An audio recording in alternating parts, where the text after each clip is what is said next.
This evening, Dynamic's flight cancellations made Guyanese bride miss her own wedding. Government aims to stamp out crime in 2017. People's Progressive Party Civic holds internal elections. Bandits killed after robbing a family reunion. In the region, in Trinidad and Tobago, banking sector urges government to pass anti-money laundering bill. And internationally, Turkish man assassinates Russia's ambassador to Turkey.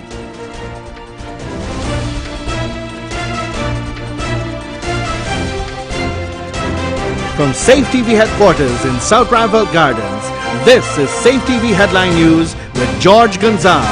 Headline News is now being streamed live on our YouTube channel, as well as our website, safetvguyana.com. Join us. A bride-to-be missed her own wedding as Dynamic Airlines abruptly canceled its flights from JFK to Guyana on Saturday morning, leaving about 1,000 travelers stranded at JFK. Andrew Weeks reports. According to New York Post, Lizelle Cambridge, a 27-year-old bride, missed her own wedding because of an unexplained delay in the 2 a.m. flight. Her husband had to tell their 300 guests who were already waiting at their venue that she wouldn't be making it. Lizelle Cambridge spent Sunday, which was supposed to be her wedding day, curled up upon the airline floor with her wedding dress and 15 of her family members. She's not the only bride that had some unexpected wedding stress caused by the sudden flight cancellation by Dynamic Airways. Frances Bascom, a 27-year-old Brooklyn mom, missed her newborn's christening Sunday gone and may have to cancel her wedding next weekend because of her travel nightmare. She said, and I quote, "I should be in Guyana, happy and bouncing around," unquote. She fumed to the Post, but, quote, "I am in New York," expletive, end of quote. The discount airline initially told passengers the cancellation was because there was something wrong with the plane's wing, but it has since cancelled 3 flights, which comprises all of the airline services to Guyana. On Sunday around 6 p.m., a chartered bus arrived to bring passengers to a nearby hotel for the night. The airline did not respond to requests for comment. However, in 2014, attorney Moses V. Rambaran and his brother Rohan Rambaran, a Guyanese-born New York attorney who could not make it home for the holidays thanks to the many delays by Dynamic Airways, had carried the airlines to court with a class action lawsuit. Now that this is happening again, who would be next? Andrew Weeks reporting for Channel 2 Headline News. Thanks, Andrew. We have an update to this story. This afternoon, word yet of compensation for the stranded passengers, especially the bride-to-be. Early Monday morning, a taxi driver boldly escaped police custody after he allegedly robbed a passenger of her valuables. A report in today's Guyana Chronicle states that at around 1:30 a.m. on Monday, the victim, who wishes to remain anonymous, left an event at Everest Ground, Carafesta Avenue in Georgetown and flagged down this taxi, HC 2302. According to her, a friend was dropped home first and she decided to help the friend inside and left her handbag, phone, and other belongings in the taxi, which was waiting. The young lady further said that she managed to track down the vehicle using the GPS on her iPhone and contacted the police for assistance. She said, quote, "I tracked him down using my iPhone and got the police to accompany me to confront him. After 2 hours of trying to catch up to him, I finally caught him at Starbrook Market parked in the taxi area. I approached him and asked if he had just picked up me and my friends, to which he admitted. I then asked for my belongings and he pretended to not know what I was talking about, but eventually reached over into the passenger side floor and picked up my phone." End quote. When she asked for the remainder of her things, he lied to her. The young lady said she is disappointed in the police response, seeing as they could have arrested him on the spot. However, the ranks asked him to drive to the police station, during which he was allowed to escape. As the government looks to stamp out drug trafficking in the country, Public Security Minister Kemraj Ramjatan wants the full implementation of a master plan. Rihanna Ahmad will explain more in this report.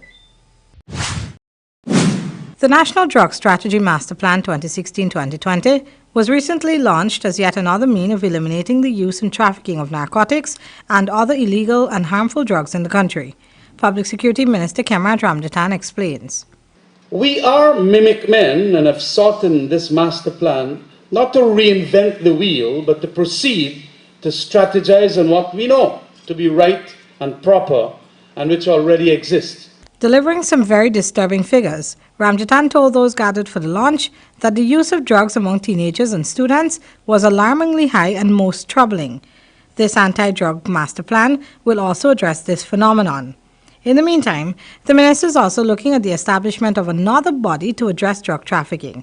He wants to call it, under this umbrella of NANA, KANU, the Police Narcotics Unit, the Drug Enforcement Unit under the GRA, and the Coast Guard and other narcotics fighting units within other larger institutions will be integrated and organized so that we can have more functionality. Some with a joint or more than a joint. And that's not the solution. A modern strategy or master plan must involve how our court system deals with those who are. You could win one mini computer every day. That's right, win one RCA tablet and keyboard every day. Dollars to spend in the store. John Lewis Styles, simply different. Admit it, Christmas shopping can be exhausting. But Home and Beyond is making televisions and a wide range of household appliances and cutlery at prices that are appealing to everyone's pocket. At Home and Beyond, home of affordable luxury. Just saying thank you this season with a grand 3-day sale that's going to be happening from Sunday the 18th of December until Tuesday the 20th. Come down and cash in 15% off store-wide, all your favorite brands. Get your evening dresses, skirts, shoes, everything that you need to give you that sassy look for the season. And for the fellas not forgetting you, we got jerseys, design, clearance, always keeping you in style.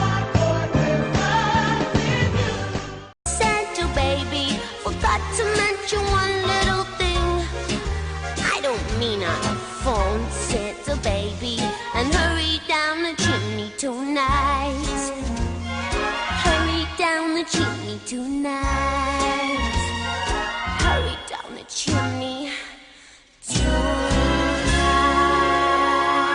Topaz, the only jewelers this Christmas. This Christmas, Colors has a gift for everyone. Get savings of up to 70% in the store. Get the latest brands in footwear from Puma, Adidas Superstar, Nike, and Nike Huaraches, Lacoste, not forgetting Timberlands, Skechers, Clarks, Hush Puppies, Morel, and the latest Jordans and Jordan Retros. Colors also has tops, jeans, evening wear, footwear, bags, and so much more. So for the holidays, let Colors dress you up in the latest brands. Happy holidays from Colors! I hope you concentrate upon your schoolwork and you're letting the TV distract you.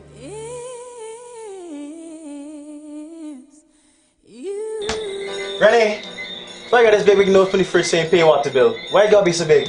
Joshua, what you mean why the water bill so important?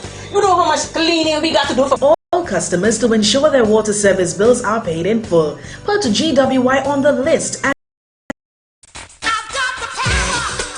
Wayne Pressure Pumps out of the U.S. is the ideal solution for your water woes. At Sylvie's Variety Store, we bring you the top line of automatic pressure tank pump. At Kissoon's Industrial Site Wineville Showroom, we guarantee no hassle, just good old-time service and quality products. Come visit for old times.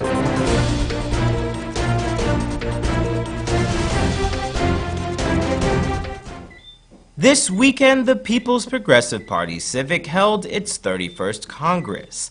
As a part of this, internal elections were held for 35 Central Committee members. Voting for the first Congress ends today. It was held under the theme, Strengthening the Party, Defend Democracy, Onwards to Victory. The top 5 voted into the Central Committee are as follows. Number 1, Dr. Barrett Jagdeo. Number 2, Dr. Frank Anthony. Number 3, Gail Tashira. Number 4, Donald Ramatar. And number 5, Anil Nandlal. There is big plans for Linden come 2017. Mayor-elect Carwyn Holland recently sat down exclusively with Headline News senior reporter Andrew Weeks. Mayor Holland stated that Linden will be the region citizens will run to because of the economic boom that is geared to transform the Linden town and its environs. Several fronts: tourism, manufacturing. Yesterday we had the Chinese embassy, the day before yesterday we had the US embassy, and we're looking at the whole economy of Linden and how they can invest, and the Chinese are looking at sold to them the idea of the alumina plant. We discussed yesterday the idea of a rail coming from Lethem to Linden, if they can start that discussion if they're interested.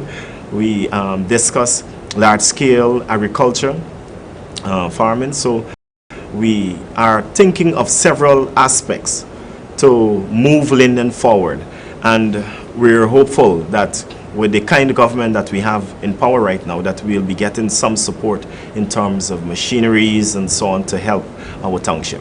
Mayor of Linden, Carwyn Holland. Mayor-elect Holland believed that in order for towns to be developed, central and local government must work together. If we're looking at decentralizing power and giving the local government arms some strength, we have to think of businesses and the embassies and so on. They're interested because I believe they're seeing the potential in Linden. I believe Linden can once again become the breadbasket, can remain in Linden. So we have to turn things around. We have to support the people of Linden, and I believe Guyana is on the right path to development. There's going to be some shaking and some hard decisions to make. We'll see things turning around for the Linden town. Andrew Weeks reporting for Channel 2 Headline News. Thanks, Andrew. Last night, police shot and killed 2 male bandits during an exchange of gunfire. Reports several rounds into the air during the robbery, which brought the attention of the residents of the neighborhood. While the 2 men were leaving the scene, they were pursued by a number of residents, the victims, and ranked in the dead person's possession. Several spent shells were also retrieved at the scene of the crime. As of this morning, the bodies of the men were identified by relatives breaking and entering and larceny, while his partner was arrested twice for the same offense. It was also revealed that Letlow was wanted by the police for an armed robbery committed in October. Still ahead are regional and tablet and keyboard every day. Plus, 4 persons will win $1 million in clothing, shoes, and accessories. Enter to win with every $5,000 you spend in our men's or women's department. So shop now to win 1 mini computer.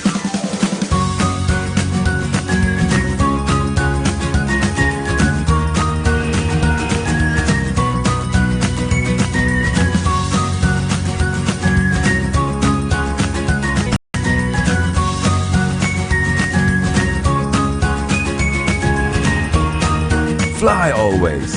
Always something new. Santa baby, forgot to mention one little thing.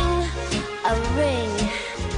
I don't mean a phone, Santa baby. These designer jeans, we got fragrances, we got sneakers, shoes. This is our way of saying thank you for your continuous support throughout the year of 2016. 3 days, Airlines, always keeping you in style. In an ever-changing Guyana, some things never change. For decades, the name Kissoons has been synonymous with the finest furniture. You'd be hard-pressed to find a home that doesn't proudly display a piece of Kissoons furniture. That hasn't changed over years, nor has the quality, variety, price, service and guarantee. What has changed for the better is that Kissoons have made it easier for you, now inviting you to their home at the Rheinfeldt industrial site with over 100,000 square feet of floor space, so you can take your time to see what takes your fancy all under one roof. Knowing what their customers want is what has always made Kissoons Guyana's favorite furniture makers. So no crowds, no parking, no hassling, just you and the Furniture King. And you're right, they still tell you that they are never knowingly undersold. Kissoons at their Rheinfeldt industrial site factory. Visit them, if only to have a look around.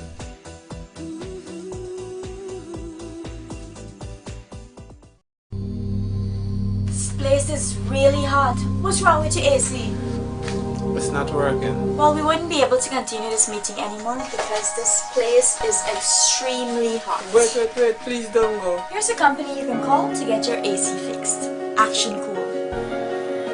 Honey, what's for dinner? I had a hard day.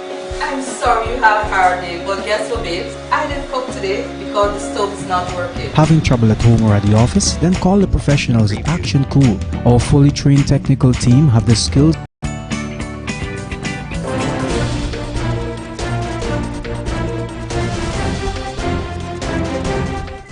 In news from the region now, 17.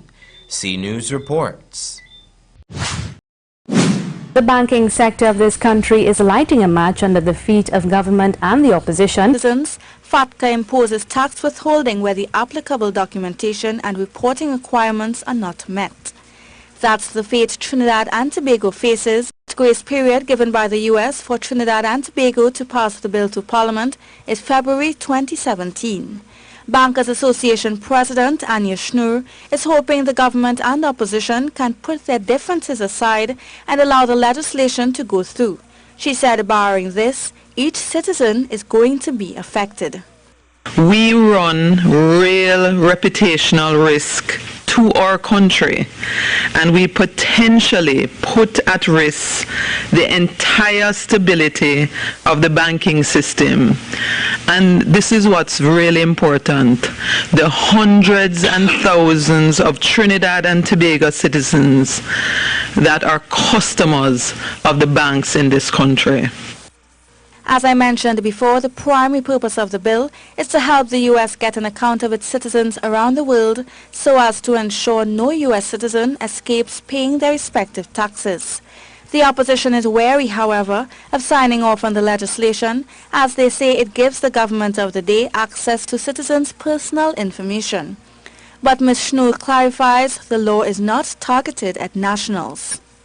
It was intended to combat tax evasion by U.S. persons, and in so doing, it places a responsibility on foreign financial institutions, such as banks in Trinidad and Tobago, to require identification and reporting financial accounts held by U.S. taxpayers or by foreign entities in which U.S. taxpayers hold a substantial ownership interest.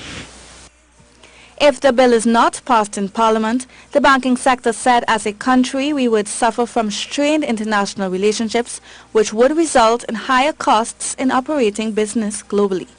Because of the companies will be adversely affected by the 30% withholding tax. So all our investment income will be 70% of what it used to be in the past. So that's the effect on the investments, and as I said before, that covers all individuals as well as companies.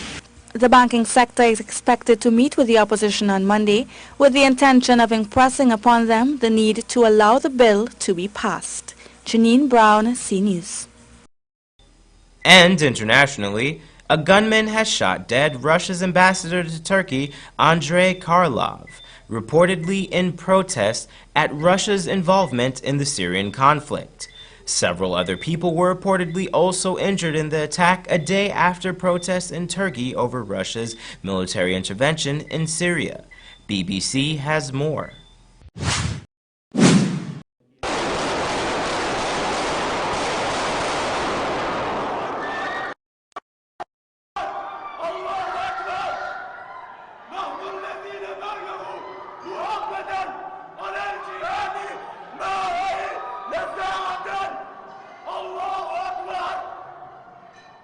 Alevi unutmayın! Suriye'yi unutmayın! Alevi unutmayın!